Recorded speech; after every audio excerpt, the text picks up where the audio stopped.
So hello good morning guys, welcome to lecture number 1 of auditing and assurance. आज का सबसे बड़ा और इम्पोर्टेंट सब्जेक्ट जो कि हम सीए इंटरमीडिएट के लिए पढ़ रहे हैं, ग्रुप 2 के लिए, जो कि आपके एग्जाम में 100 मार्क्स का पूछा जाने वाला है।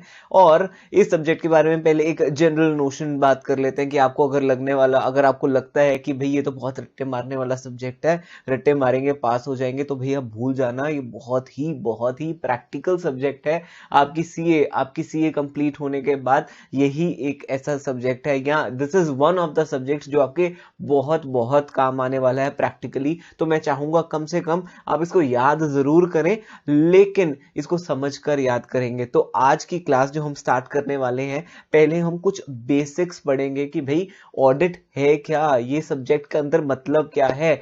लेकिन उस सबसे पहले भी हम ये जानना चाहेंगे कि भाई यहाँ पर ये मेरा सिलेबस कितने सब्जेक्ट्स में, कितने चैप्टर्स में डिवाइडेड है, कितने मॉड्यूल्स में डिवाइडेड है, मुझे एग्जाम के लिए कितना वक्त चाहिए, कितना पढ़ना है मुझे। तो आज की क्लास के अंदर हम वही बेसिक से स्टार्ट करते हैं, then we will move forward. तो भाई हमारा जो ऑडिटिंग एंड एश्योरेंस सब्जेक्ट है, वो दो मॉड्यूल्स में डिवाइडेड है, मॉड्यूल 1 एंड मॉड्यूल 2। भाई ये दो मॉड्यूल 1 मॉड्यूल 2 मैंने नहीं बनाए हैं, ये ICAI ने ही बनाए हैं। तो हमारा जो स्टडी मटेरियल है, स्टडी मटेरियल के बेस पर ही हमारी बुक्स बनी हुई हैं, और हम यही मॉड्यूल 1 और मॉड्यूल 2 पढ़ने वाले हैं। अब पहले देख लेते हैं भाई, अगर मॉड्यूल 1 के अंदर क्या क्या चीजें आती हैं, एक बार सिर्फ चैप्टर्स के नाम देख लेते हैं।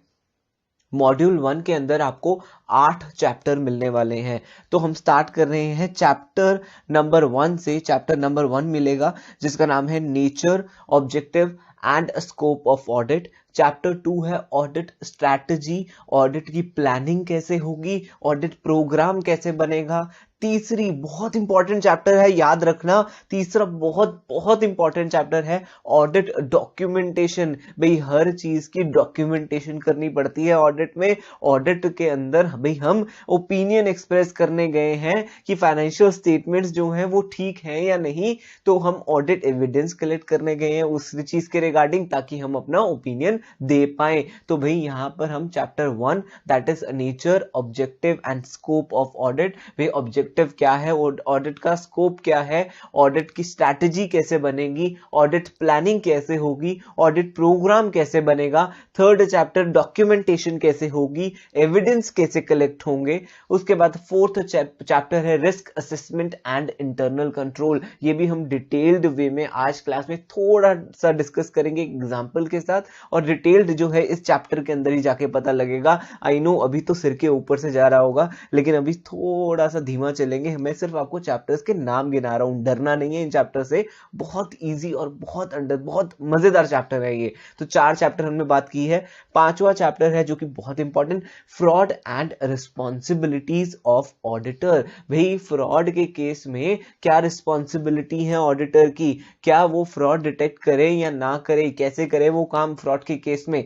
6th चैप्टर है ऑडिट इन ऑटोमेटेड एनवायरनमेंट, जो कि आजकल बहुत ही इन कॉन्सेप्ट है, बहुत ही ट्रेंडिंग कॉन्सेप्ट है। आजकल जितनी भी ऑडिट होती हैं वो ऑटोमेटेड एनवायरनमेंट में, मतलब हम एक सिस्टम के थ्रू ऑडिट करते हैं। वो वक्त गया कि हम इतने पन्ने मोड़ मोड़ कर ऑडिट करने आए थे, लेकिन अब जितना भी ऑडिट हो रहा है वो ऑटोमेटेड एनवायरनमेंट में ही होता है, that is with the help of a system, right. And chapter number 7 जो कि है ऑडिट सैंपलिंग। भाई ऑडिट जो है उसके अंदर हम सैंपल चेकिंग करते हैं, तो ये उस चीज के ऊपर है चैप्टर 8 जो है आपके दिमाग से, आपके सिर के ऊपर से जाने वाला है। अभी फिलहाल के लिए सिर के ऊपर से ही जाने दें, क्योंकि बाद में हम इसको बिना डिटेल में पढ़ने वाले हैं। Chapter 8, the name of the chapter is analytical procedures. तो आपका मॉड्यूल 1 जो है वो आपके सारे बेसिक्स को क्लियर कर देता है। So module 1 is like a building block. वही मॉड्यूल 1 जो है, जैसे ही आप मॉड्यूल 1 पढ़ लेंगे ऑडिट का, वही आपकी बिल्डिंग की नींव तो रखी जा चुकी है, उसके ऊपर तो बस ढांचा खड़े होने की देर है। तो आप जैसे ही मॉड्यूल 1 पढ़ते हैं, you are done with your audit subject. आप मॉड्यूल 2 तो भाई चुटकियों में निकाल लेंगे, बट स्टिल एक बार हम देखते हैं मॉड्यूल 2 में कौन से चैप्टर्स हैं। तो मॉड्यूल 2 स्टार्ट हो रहा है चैप्टर नंबर 9 से। और एंड हो रहा है चैप्टर नंबर 14 के ऊपर। तो भाई पहले 8 चैप्टर जो है आप मॉड्यूल 1 में पढ़ते हैं, उसके बाद चैप्टर 9 टू चैप्टर 14 जो है वो आप मॉड्यूल 2 में पढ़ते हैं। तो चैप्टर 9 जो है वो है audit of items of financial statement, chapter 10 company audit. भाई चैप्टर 9 पहले एक बार मैं थोड़ा सा पीछे जाके बताता हूं। Items of financial statement sir वो वाली आइटम नहीं, आइटम मतलब सर ऑडिट मतलब फिक्स्ड असेट्स की ऑडिट कैसे होगी, या हम ऑडिट कर रहे हैं तो रेवेन्यू की ऑडिट कैसे होगी, एक्सपेंसेस की ऑडिट कैसे होगी, बैलेंस शीट की आइटम्स जितनी भी हैं उनकी ऑडिट्स हम कैसे करेंगे, ऑडिट ऑफ शेयर कैपिटल कैसे होगा, बोरोविंग्स का ऑडिट कैसे करेंगे। तो ये छोटी छोटी चीजों के बारे में हमें बताएगा कि भाई इस आइटम ऑफ फाइनेंशियल स्टेटमेंट की आपको ऑडिट कैसे करनी है। भाई अब नेक्स्ट चैप्टर जो है वो है chapter number 10 that is company audit. भाई ये वाला चैप्टर तो आप अपने लॉ में पढ़ के आने वाले हैं। आपकी लॉ की क्लासेस पहले हो चुकी होंगी, उसके बाद आप इन क्लासेस के लिए आने वाले हैं। तो आई होप ये वाला चैप्टर तो आपका पहले ही क्लियर होता है, बट स्टिल हाँ हम इस चैप्टर के ऊपर भी बहुत टाइम लगाएंगे क्योंकि ये चैप्टर भी आपके एग्जाम में बहुत वेटेज रखता है। ये चैप्टर भी आपके एग्जाम में कम से कम 15 से 20 मार्क्स का आ सकता है। नेक्स्ट चैप्टर जो है जिस काम के लिए भाई हम बैठे हैं वही चैप्टर का नाम है ऑडिट रिपोर्ट। भाई ऑडिटर जो है वो रिपोर्ट देने के लिए बैठा है। भाई ऑडिट रिपोर्ट चैप्टर पढ़ना तो भाई फिर तो लाजमी है कि ऑडिट रिपोर्ट देनी है तो किस तरीके से देनी है। Then we move on to a specific chapter that is chapter number 12 audit of banks. भाई बैंक गए हो तो बैंक में ऑडिट कैसे होगी, बैंक के अकाउंटिंग सॉफ्टवेयर जो है वो बिल्कुल अलग है। बैंक की ट्रांजेक्शन्स जो है नॉर्मल बिजनेस एंटिटीज के मुकाबले काफी अलग ट्रांजेक्शन्स हैं। इसकी वजह से हमें ऑडिट ऑफ बैंक्स को अलग चैप्टर दिया गया है, उसको अलग तरीके से समझाया गया है। Next audit of different type of entities. भाई अगर आप हॉस्पिटल में गए हो हॉस्पिटल की ऑडिट कैसे होगी, होटल की ऑडिट कैसे होगी, क्लब की ऑडिट कैसे होगी, सिनेमा की ऑडिट कैसे होगी। तो इस चैप्टर के अंदर ऐसे कुछ क्वेश्चंस हैं, लेकिन ये भी बहुत इंपॉर्टेंट चैप्टर है। But last but not the least standards of auditing नाम का चैप्टर है। सर ये स्टैंडर्ड्स ऑफ ऑडिटिंग क्या है? भाई हमें आईसीआई ने बोला कि भैया जब भी ऑडिट करोगे ना, जब भी ऑडिट करोगे तो एक ना बेंचमार्क, एक स्टैंडर्ड रखना। उस बेंचमार्क से चाहे ऊपर चले जाना, लेकिन उस बेंचमार्क से नीचे लेके लेवल की ऑडिट हम एक्सेप्ट नहीं करेंगे। तो हमारे आईसीआई ने हमें कुछ स्टैंडर्ड्स ऑन ऑडिटिंग दे दिए। भाई इस स्टैंडर्ड्स के हिसाब से आप अपनी ऑडिट कैरी आउट करेंगे। तो ये स्टैंडर्ड्स हैं, आपके काफी सारे स्टैंडर्ड्स हैं जो कि आपके चैप्टर्स में ही कवर हो जाते हैं। मींस मैंने आपसे जितने भी ये डिस्कस किए, जितने भी ये चैप्टर्स डिस्कस किए हैं, इसके अंदर स्टैंडर्ड्स ऑफ ऑडिटिंग दिए गए हैं। लेकिन कुछ स्टैंडर्ड्स ऑन ऑडिटिंग जो हैं वो चैप्टर्स में कवर नहीं हो पाए हैं। दैट इज कुछ मिसलेनियस स्टैंडर्ड्स जो हैं यहां पर बच जाते हैं, जो कि उसका अलग चैप्टर बना दिया है। तो ये है लगभग हमारा सिलेबस, जो कि चैप्टर नंबर 1 से स्टार्ट होता है और चैप्टर नंबर 14 पर खत्म होता है। मतलब आप 14 चैप्टर पढ़ के जाने वाले हैं अपने एग्जाम के लिए। आप मॉड्यूल 1 पढ़ने वाले हैं, मॉड्यूल 2 पढ़ने वाले हैं।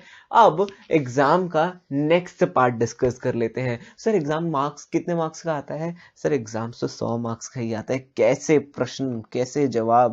भाई एग्जाम जो है 100 मार्क्स का आएगा, जिसके अंदर आपका एग्जाम डिवाइडेड होगा 30-70 की रेशियो में। मींस सर 30 मतलब ऑब्जेक्टिव क्वेश्चन आने वाले हैं। सर जय माता दी, यस बिल्कुल जय माता दी, लेकिन यहां पर आपको दिमाग आपका टेस्ट जरूर किया जाएगा। इतना आसान मत सोचिएगा कि आपके एमसीक्यू क्वेश्चंस आने वाले हैं 30 मार्क्स के लिए, लेकिन इतने आसान नहीं। ऑफ कोर्स आपके दिमाग को थोड़ा सा वो हिलाएंगे, बट हाँ ये आपके लिए क्वाइट स्कोरिंग सब्जेक्ट है। आपको एमसीक्यू क्वेश्चंस मिल रहे हैं, आपको पास होने का पूरा मौका दिया जा रहा है।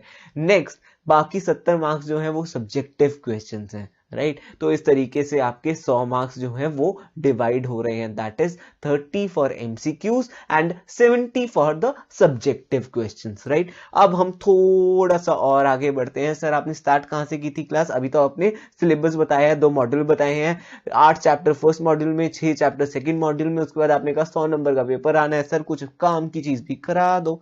बिल्कुल कराते हैं। अब आपका जो क्वेश्चन आने वाले हैं जो कि आपके 70 मार्क्स के सब्जेक्टिव क्वेश्चंस हैं, जो कि आपके 70 मार्क्स के सब्जेक्टिव क्वेश्चंस हैं, वो किस तरीके से आने वाले हैं।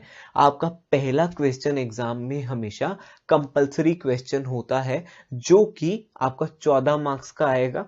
उसके बाद आपको 5 क्वेश्चन और दिए जाएंगे, दैट इज क्वेश्चन 2, 3, 4, 5, 6। ये भी 14 नंबर के क्वेश्चन होंगे।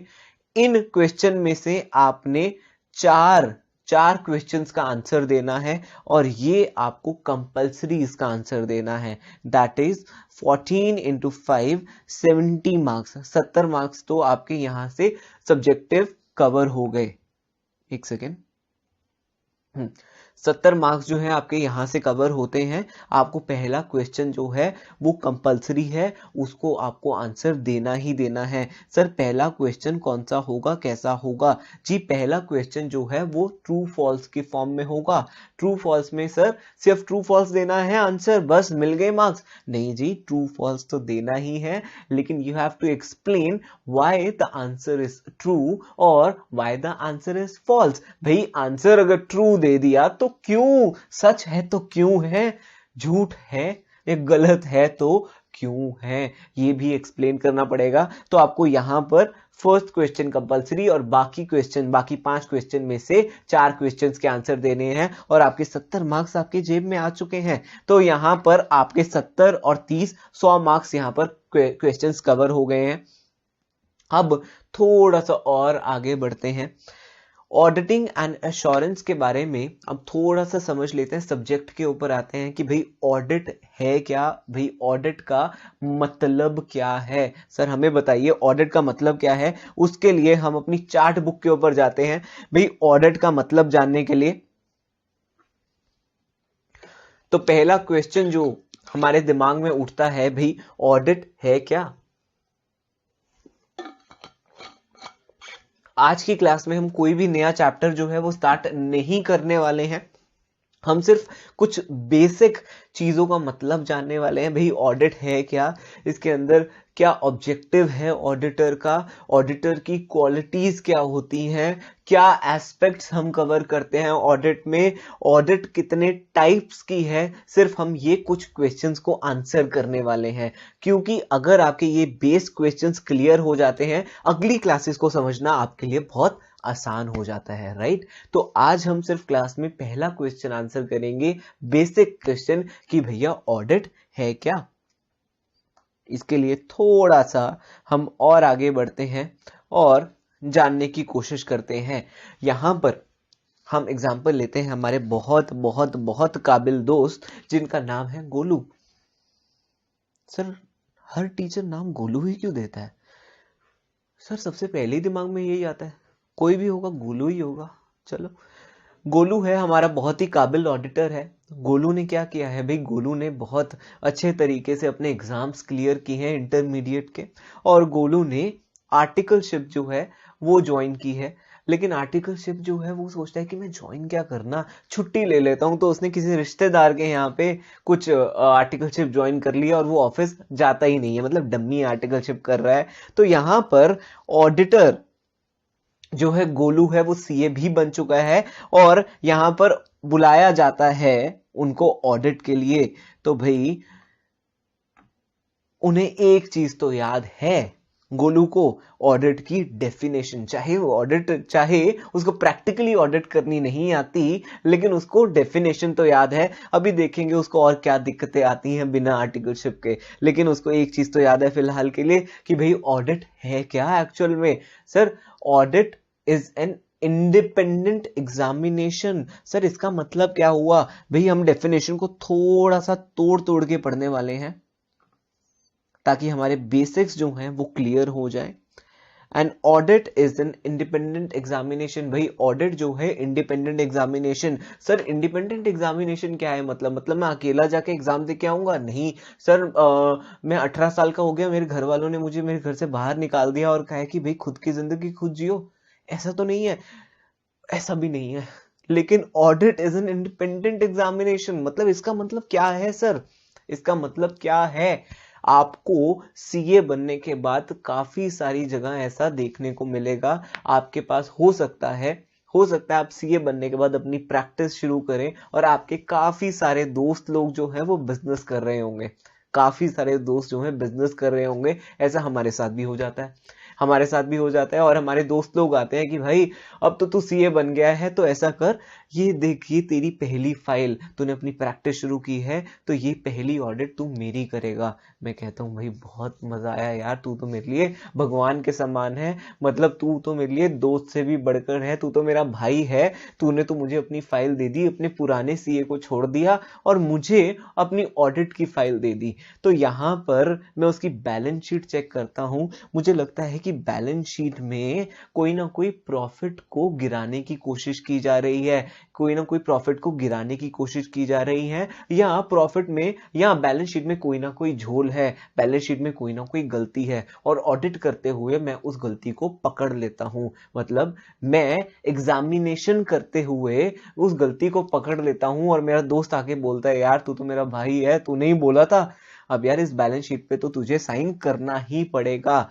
लेकिन वहां पर मुझे अपनी ऑडिट की पहली क्लास याद आने वाली है, जहां पर मुझे सर ने बताया था भाई Vinay, audit is an independent examination. Independent examination मतलब भाई तेरी ऑडिट तो करूंगा but I am not subordinate to your wishes. मैं तेरे विशेस के अकॉर्डिंग तेरी ऑडिट नहीं कर सकता, मैं यहां पर अपना ओपिनियन जो है इंडिपेंडेंटली एक्सप्रेस करूंगा। तो अब यहां पर इस कंटेक्स्ट में आई होप आपके दिल को यह बात लगी होगी और आप इसका मतलब थोड़ा थोड़ा समझ पा रहे होंगे that audit is an independent examination. मतलब इंडिपेंडेंट एग्जामिनेशन मतलब an auditor is not subordinate to the wishes of others. यहां पर अगर आप लिखना चाहते हैं तो आप लिख सकते हैं कि ऑडिटर जो है वो सबॉर्डिनेट नहीं है, auditor is not subordinate to wishes of others. तो यहां पर हमारा ऑडिट का पहला डेफिनेशन का पहला पार्ट क्लियर होता है कि भाई ऑडिट है क्या। सर ऑडिट एक इंडिपेंडेंट एग्जामिनेशन है। इंडिपेंडेंट मतलब मैं बिंदास ऑडिट करूंगा, मैं नहीं डरने वाला किसी से, चाहे वो मेरा दोस्त है, चाहे वो मेरा भाई है, चाहे मेरा कोई भी रिश्तेदार है। And audit is an independent examination of financial information. Sir financial information, sir ये शब्द आप 2 बार क्यों बोल रहे हैं? भाई मैं 2 बार इसलिए बोल रहा हूं क्योंकि आपको इस बात को बहुत ढंग से तरीके से याद रखना है। मैं आपको ये आने वाली क्लासेस में इसका मतलब भी समझाऊंगा, बट हाँ हमें एक जनरल मतलब तो पता है कि फाइनेंशियल इंफॉर्मेशन है तो मतलब इसके अंदर कुछ balance sheet, profit and loss की बात हो रही है। सर ये तो बात है, लेकिन मुझे एक गारंटी आंसर मैं आपको दे सकता हूं, आप सभी लोग अपने एग्जामिनेशन में अगर आपको ऑडिट की डेफिनेशन आ गई, आप लिखेंगे N audit is an independent examination of financial statements. भाई वहां पर आपका आंसर गलत हो जाएगा, मतलब गलत नहीं, मतलब थोड़ा सा इनएक्यूरेट हो जाएगा या थोड़ा सा दायरा आपके आंसर का कम हो जाएगा, आपको पूरे नंबर वहां नहीं मिलेंगे। क्योंकि यहां पर हमारी डेफिनेशन के अंदर दिया गया है N audit is an independent examination of financial information. Audit जो है इंडिपेंडेंट एग्जामिनेशन कर रहे हैं, उसमें हम फाइनेंशियल इंफॉर्मेशन की इंडिपेंडेंट एग्जामिनेशन कर रहे हैं, फाइनेंशियल स्टेटमेंट की नहीं। फाइनेंशियल इंफॉर्मेशन एक बहुत बड़ा शब्द है, उसके अंदर balance sheet, profit and loss तो इंक्लूड होते ही हैं, बट ये तो फाइनेंशियल स्टेटमेंट के अंदर तो सिर्फ balance sheet, profit and loss और नोट्स इंक्लूड हो रहे हैं, लेकिन फाइनेंशियल इंफॉर्मेशन में तो उससे भी ज्यादा चीजें इंक्लूड होती हैं। तो ऑडिटर जो है उन सभी चीजों की इंडिपेंडेंट एग्जामिनेशन करता है। तो यहां पर हमारा एक और चीज क्लियर हुई। क्लियर का मतलब अभी मैंने आपको डेफिनेशन से नहीं, अभी मैंने सिर्फ आपको कंटेक्स्ट समझाया है that financial information word has a wider ambit, that is उसका दायरा बहुत बड़ा है और फाइनेंशियल स्टेटमेंट का दायरा उससे थोड़ा सा छोटा है। तो यहां पर audit is an independent examination of financial information of any entity, किसी भी एंटिटी की, वेदर प्रॉफिट ओरिएंटेड और नॉट, मतलब कोई चैरिटेबल चाहे ऑर्गेनाइजेशन हो, कोई प्रॉफिट के लिए बनी हो ऑर्गेनाइजेशन या कोई प्रॉफिट के लिए ना बनी हो। चाहे प्रॉफिट के लिए बनी हो तभी मैं इंडिपेंडेंट एग्जामिनेशन करूंगा, चाहे प्रॉफिट के लिए ना बनी हो, that is non profit, not for profit organisation हो, तब भी मैं इंडिपेंडेंट एग्जामिनेशन करूंगा। Then audit is independent examination of financial information of any entity, whether profit oriented or not, and irrespective of its size। मतलब भाई कोई entity छोटी है या कोई एंटिटी बहुत बड़ी है, दोनों जगह मैं इंडिपेंडेंट एग्जामिनेशन करने वाला हूं, इरिस्पेक्टिव ऑफ साइज और legal form. Sir legal form क्या होता है? लीगल फॉर्म मतलब भाई चाहे एंटिटी प्रोप्राइटरशिप हो, मतलब चाहे कोई इंडिविजुअल बंदा उस एंटिटी को चला रहा हो, चाहे वो पार्टनरशिप हो, मतलब दो लोग या दो से ज्यादा पार्टनर्स हैं वहां पर, चाहे कोई कंपनी हो, मतलब प्राइवेट लिमिटेड कंपनी हो, चाहे पब्लिक लिमिटेड कंपनी हो, चाहे लिमिटेड कंपनी हो, चाहे एलएलपी हो। तो मतलब लीगल फॉर्म के मैंने आपको यहां पर एग्जांपल्स दिए, मतलब किसी भी लीगल फॉर्म में हो। when such an examination when such an examination is conducted with a view to express an opinion thereon। Sir जब मैं वो एग्जामिनेशन कर रहा हूं अपना ओपिनियन एक्सप्रेस करने के लिए। सर बहुत बढ़िया, यहां पर अभी आपने एक शब्द का मतलब क्लियर नहीं किया, ऊपर की डेफिनेशन तो सर हमें एक एक शब्द बिल्कुल पिरो पिरो के आपने बता दिया, अब हमारे दिमाग में बच चुका है, हम मरते दम तक ऑडिट की डेफिनेशन नहीं भूलने वाले हैं। तो प्लीज ऑडिट की डेफिनेशन ऊपर से अंत तक मुझे सुना दो, एक्सेप्ट एक्सप्रेसिंग एन ओपिनियन। मैं समझता हूं अभी मैंने आपको ये नहीं समझाया, बट ऊपर से नीचे तक चलते हैं। N audit is an independent examination of financial information of any entity whether profit oriented or not, and irrespective of its size or legal form, when such an examination is conducted to express an opinion thereon। Sir यही तो auditor का काम है, यही तो गोलू का काम है। गोलू ने सिर्फ ये डेफिनेशन पढ़ी, गोलू को पता है उसे ओपिनियन देना है, लेकिन वो ओपिनियन किस तरीके से देना है गोलू को नहीं पता।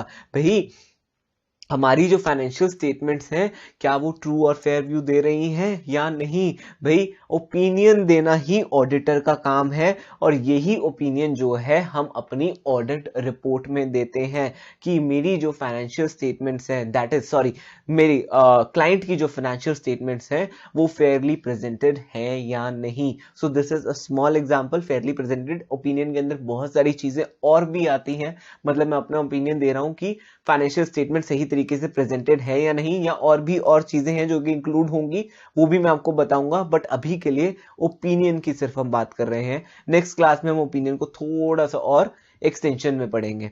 तो राइट, तो यहां से हमारी डेफिनेशन जो है कंप्लीट होती है। हमने क्या पढ़ा? An audit is an independent examination, independent examination है sir of financial information of any entity whether profit oriented और not, irrespective of its size or legal form, when such an examination is conducted to express an opinion thereon। ठीक है, अब हम चलते हैं अपनी अगली बात के ऊपर। अब अगली बात हम क्या करने वाले हैं,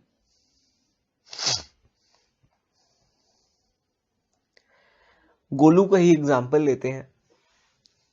अब गोलू जो है, गोलू का मैंने जो एग्जांपल लिया, गोलू ने आर्टिकलशिप जो है जो अच्छी जगह नहीं की है, और गोलू को फिर भी सीधा नौकरी पे रख लिया गया है, और गोलू को नौकरी पे रखते ही वो सीए बन चुका है, और उसे नौकरी पे रखते हुए उसे बोला जाता है गोलू आप ये गाड़ी में बैठिए, इस गाड़ी में बैठकर, एक सेकेंड, गोलू को गाड़ी में बिठा दिया जाए। गोलू काफी खुश है, गोलू की काफी अच्छी सैलरी लगी है, और वो गोलू गाड़ी में खड़ा खड़ा जा रहा है। गोलू को भेज दिया जाता है रिलायंस की ऑडिट के लिए, दैट इज अंबानी जी की कंपनी है, उनकी आप ऑडिट करके आइए गोलू। वो कहता है जी बिल्कुल सर, मैं कर सकता हूँ ऑडिट, मैं तो ऑडिट सब्जेक्ट पढ़ के आया हूँ, आर्टिकलशिप चाहे नहीं की, लेकिन सर मैं ऑडिट सब्जेक्ट पढ़ के आया हूँ, मैं कर दूंगा ऑडिट, कोई बात नहीं।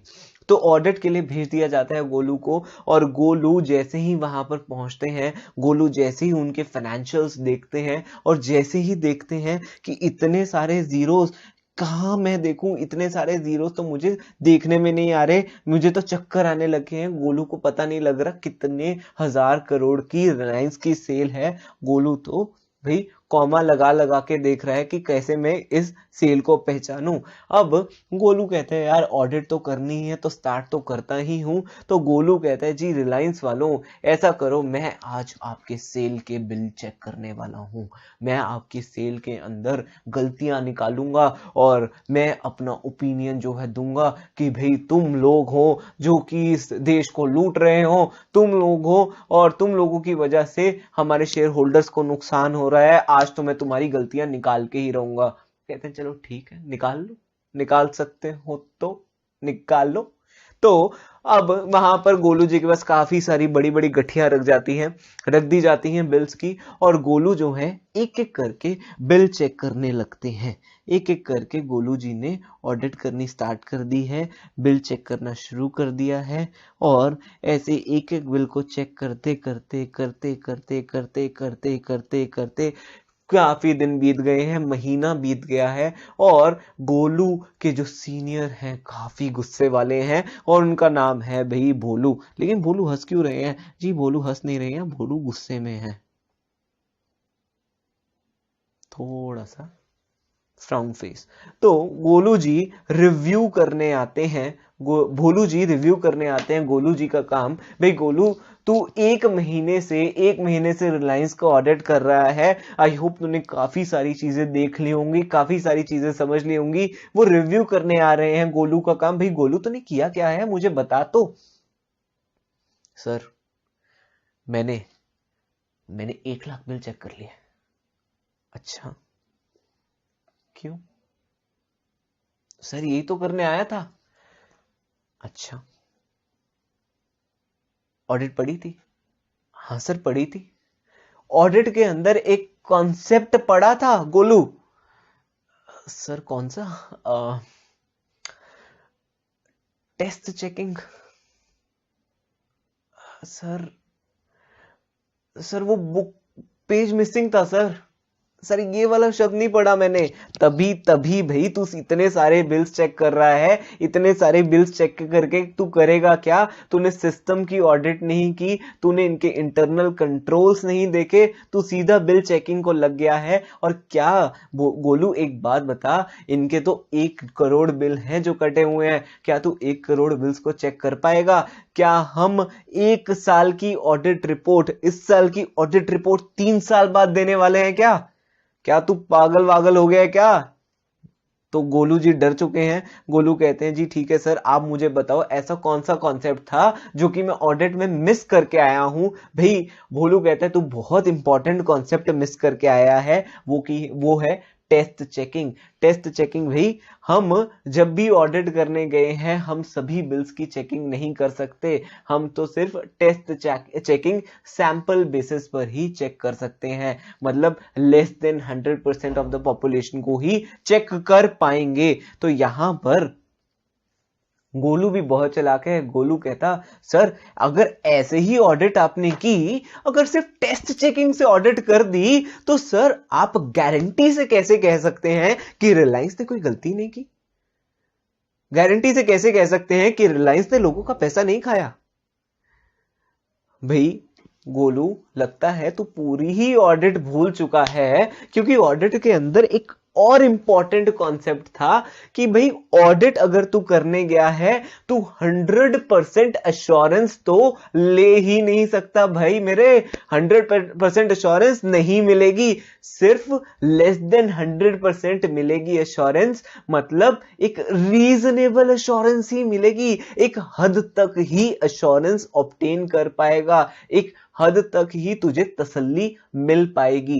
दैट इज रीजनेबल अश्योरेंस ही मिल सकती है ऑडिट में। सर भाई सर थोड़ा सा और अंग्रेजी में बताओ, क्या रीजनेबल अश्योरेंस का मतलब क्या है? भाई गोलू रीजनेबल एश्योरेंस मतलब high high but not absolute. भाई हाई एश्योरेंस तो मिल जाएगी लेकिन बिल्कुल एब्सोल्यूट एश्योरेंस नहीं मिल पाएगी। मतलब बिल्कुल तू 100% श्योर नहीं हो सकता, लेकिन हाँ एक हाई एश्योरेंस तो डेवलप कर ही सकता है। इसका मतलब है reasonable assurance, that is high but not absolute, मतलब 100% नहीं। तो अभी हमने इस कहानी से सिर्फ दो कॉन्सेप्ट के बारे में समझा कि भी ऑडिट में तो सिर्फ हम टेस्ट चेकिंग की बातें कर रहे हैं, और ऑडिट में जो हम एश्योरेंस ऑब्टेन करने की बात कर रहे हैं, वो सिर्फ रीजनेबल एश्योरेंस है, वो सिर्फ रीजनेबल एश्योरेंस है, that is high but not absolute, मतलब high but not absolute, right. तो अब यहां पर हम अपने दूसरे कॉन्सेप्ट पर आते हैं जो कि है objectives of auditor. Objectives of auditor, ये सारी जो मैंने कहानी बताई थी, ये सारी कहानी सिर्फ इस कॉन्सेप्ट को समझने के लिए, इस कॉन्सेप्ट को आपको बताने के लिए मैं समझाना चाहता था। तो भाई यहां पर ऑब्जेक्टिव्स क्या हैं ऑडिटर के? सर ऑडिट तो मुझे समझ आ गई, audit is an independent examination of financial information of any entity, whether profit oriented or not, irrespective of the size or legal form, when such an examination is conducted with a view to express an opinion thereon. Sir objectives क्या हैं auditor के? भाई auditor sir, auditor का objective है he wants to obtain reasonable assurance, whether the financial statement as a whole are free from material misstatement, right? Sir एक दो शब्द तो समझ आ गए, बाकी सिर के ऊपर से निकल गए। चलो एक दो शब्द समझ आ गए, वो भी बहुत है। भाई ऑब्जेक्टिव ये है ऑडिटर का कि ऑडिटर को कंपनी में ऑडिट करते हुए सिर्फ एक रीजनेबल एश्योरेंस ही लेनी है कि भाई फाइनेंशियल स्टेटमेंट्स जो हैं as a whole are free from material misstatement. Sir बाकी आगे वाली लाइन हमें समझ नहीं आई, सिर्फ reasonable assurance about whether the financial statement as a whole, यहां तक ही हमें समझ आया है। समझ सकता हूं क्योंकि मैंने समझाया यहीं तक है। भाई obtain reasonable assurance whether financial statement as a whole.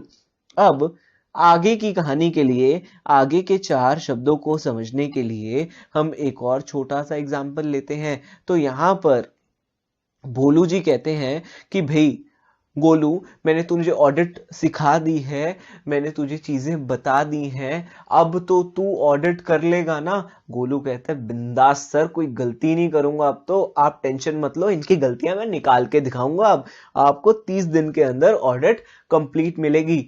भोलू कहते हैं ठीक है, मैं अब वापस जा रहा हूं, मैं 30 दिन बाद फिर से आऊंगा और मैं चेक करूंगा कि तूने ऑडिट किस ढंग से की है, तूने ऑडिट में फिर से कोई गलती तो नहीं कर दी।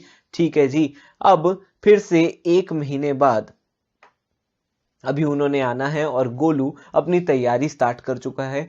गोलू को पता लग चुका है कि अब वो सारे बिल्स चेक नहीं करेगा, वो सिर्फ टेस्ट चेकिंग करेगा। तो टेस्ट चेकिंग करते हुए उसने कुछ बिल्स चेक किए और गोलू को 50,000 रुपए की, गोलू को 50,000 रुपए की गलती मिली है। गोलू को 50,000 रुपए की गलती मिली है। गोलू बहुत खुश है। गोलू कहता अब तो मेरा प्रमोशन होने से कोई रोक ही नहीं सकता। अब जैसे ही मेरे सीनियर भोलू आएंगे, मैं उन्हें ये 50,000 रुपए की गलती दिखाऊंगा और यहां पर मेरा जो सीना है वो फटकर बाहर आने वाला है। और मुझे लगता है कि 26 जनवरी पर हाथी की सवारी कराई जाएगी और मुझे मेडल मिलने वाला है। तो 1 महीने बाद फिर से भोलू जी आ रहे हैं। 1 महीने बाद भोलू जी आ गए हैं रिव्यू के लिए, बहुत गुस्से में इस बार फिर से। अब बताइए गोलू जी, आपने ऑडिट कर ली? कहते हैं सर यस बिल्कुल कर ली। ठीक है जी। गोलू जी क्या गलती मिली, क्या आपने देखा? सर मुझे कैसी गलती मिली है जिसे सुनकर आप दंग रहने वाले हैं, आप दंग हो जाएंगे सर। और भोलू भी बहुत अचानक से आतुर, उसको लग रहा है कि भाई गोलू ने कुछ ना कुछ तो भयंकर पॉइंट पकड़ लिया है, शायद कोई फ्रॉड पकड़ लिया है गोलू ने। मजा आ गया भाई, ऐसा पॉइंट मुझे मिल गया ऑडिट में, मजा आ जाएगा। सर मैंने 50,000 रुपए की गलती ढूंढी है रिलायंस में। 2 minutes of silence for Golu from Bholu and from all the Reliance staff. Ambani जी भी तालियां मार रहे हैं कि भाई मेरी 50,000 करोड़ की कंपनी में गोलू ने 50,000 रुपए की गलती निकाली है। बहुत बढ़िया। मैं इनको 50 लाख की फीस देता हूं और ये 50,000 की गलती निकालते हैं, ऐसा कैसे चलेगा? तो भाई भोलू फिर से बहुत गुस्से में भोलू कहता कि भाई तूने ऑडिट बिल्कुल नहीं पढ़ी, इसका मतलब तू पढ़ी हुई भी भूल चुका है, आर्टिकलशिप तो कर लेता अच्छे तरीके से। यहां पर तुझे चेक करना था, तुझे रीजनेबल अश्योरेंस लेनी थी whether financial statement as a whole are free from material misstatement. Sir मैंने देखा तो मिसस्टेटमेंट है, तो ये मिसस्टेटमेंट ही तो है, मैंने गलती पकड़ी है 50,000 रुपए की। मैं मान गया गोलू ये मिसस्टेटमेंट है, लेकिन उससे पहले एक बहुत सुंदर शब्द लिखा गया है ऑडिट में, मटीरियल मिसस्टेटमेंट। क्या तुझे लगता है 50,000 करोड़ की कंपनी में 50,000 एक मटीरियल अमाउंट है? No sir. क्या तुझे लगता है अंबानी जी के 50,000 रुपए खो जाए, अंबानी जी को पता भी लगने वाला है, अंबानी जी को टेंशन भी होगी? सर मुझे तो होगी, लेकिन अंबानी जी को नहीं होने वाली है। बिल्कुल आप ठीक कह रहे हैं सर। तो अब आप बताइए, आपने जो गलती निकाली है उसके लिए आपको हाथी के ऊपर बिठाना चाहिए या हाथी के नीचे? तो यहां पर हमें अगला कॉन्सेप्ट देखने को मिलता है, अगला कॉन्सेप्ट जो कि हम सीख रहे हैं, that is obtain reasonable assurance whether the financial statement as a whole are free from material misstatement की हम बात कर रहे हैं। तो भाई ये वाला जो कॉन्सेप्ट है आपको याद रखना है, इसकी जो डेफिनेशंस है वो नेक्स्ट क्लास में आपको पता लग जाएंगी। अभी सिर्फ हम इस कॉन्सेप्ट की एसेंस को समझ रहे हैं, ये कॉन्सेप्ट है किस चीज का, इसका मतलब समझने की कोशिश कर रहे हैं। इनकी डेफिनेशन हम बाद में समझेंगे, बाद में लिखेंगे। तो भाई ऑब्जेक्टिव ऑफ ऑडिटर आप समझ गए, to obtain reasonable assurance whether financial statement as a whole are free from material misstatement, and the second one to report on the financial statement. Sir report तो करना ही है उसे फाइनेंशियल स्टेटमेंट पे, objective ही है। सर ये तो बड़ा ही लॉजिकल बात है कि objective of the auditor is to report on the financial statement and communicate as required by standards on auditing. जैसे स्टैंडर्ड्स ऑन ऑडिटिंग बताएंगे उसी तरीके से मैं कम्युनिकेट करूंगा in accordance with the auditor's findings. मतलब मेरी ऑडिटर्स की जो फाइंडिंग्स हैं, जो कि ऑडिटर्स ने गलतियां ढूंढी हैं या ऑडिटर्स ने कोई ऑब्जर्वेशन निकाली है, वो जिस तरीके से स्टैंडर्ड्स ऑन ऑडिटिंग बताते हैं उस तरीके से ऑडिटर जो है वो रिपोर्ट करता है उन ऑब्जर्वेशंस को अपनी ऑडिट रिपोर्ट में।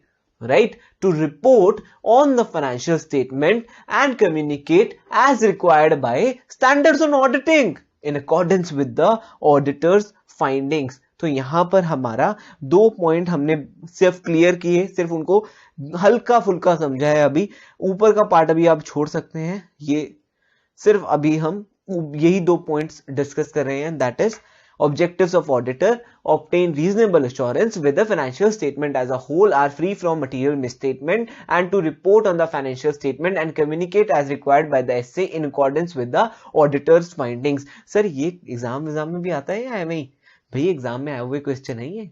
Objectives of the auditor is an exam question, audit की definition is exam question. Time लगा रहा हूं क्योंकि ये बेस्ड क्वेश्चंस हैं, इससे आपके कॉन्सेप्ट्स क्लियर होते हैं फॉर द होल ऑडिट। आपके लिए समझना ये जरूरी है। बाकी जो पार्ट है वो हम ब्रेक के बाद शुरू करते हैं।